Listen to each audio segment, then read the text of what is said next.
Je me suis toujours posé la question, quelle est la bonne atmosphère spirituelle pour vivre? Alors, j'ai lu le commentaire d'un ami qui disait ceci. Il n'existe pas d'échelle de succès dans le royaume de Dieu. Il y a seulement 2 classes dans le royaume de Dieu. Il y a la première classe et la sans classe. Malheureusement, certains de ces enfants peuvent vivre comme des citoyens de 2e classe. Mais ce n'est pas la faute de Dieu.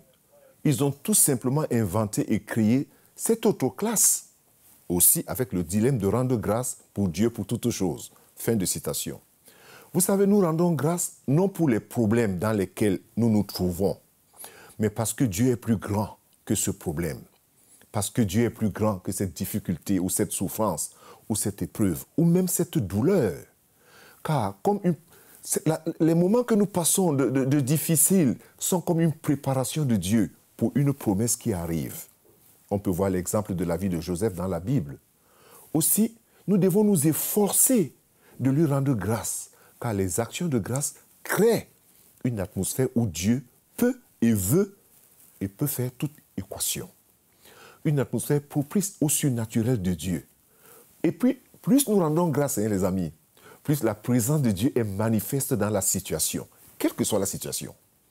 Et si Dieu est avec nous, alors peu importe les difficultés, car nous sommes du bon côté. C'est ça la réponse.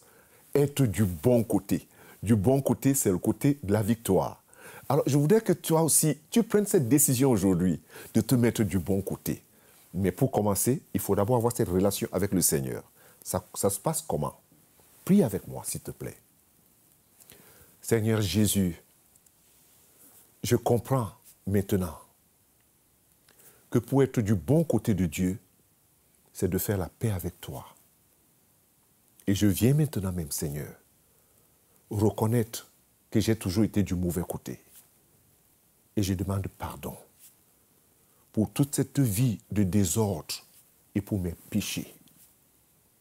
Pardonne-moi, Seigneur, parce que tu es mort sur la croix pour les pécheurs, dont moi aussi. Je t'ouvre la porte de mon cœur maintenant et je te reçois comme mon Seigneur et mon sauveur personnel. Merci de m'exaucer et merci de m'accepter. Amen. Et Amen. Vous savez pourquoi je ris? Parce que je suis toujours content lorsque quelqu'un décide de faire le bon choix. Je suis toujours heureux de savoir que quelqu'un, quelque part, a décidé et a choisi volontairement de mettre sa main dans la main du Seigneur, de se mettre du bon côté.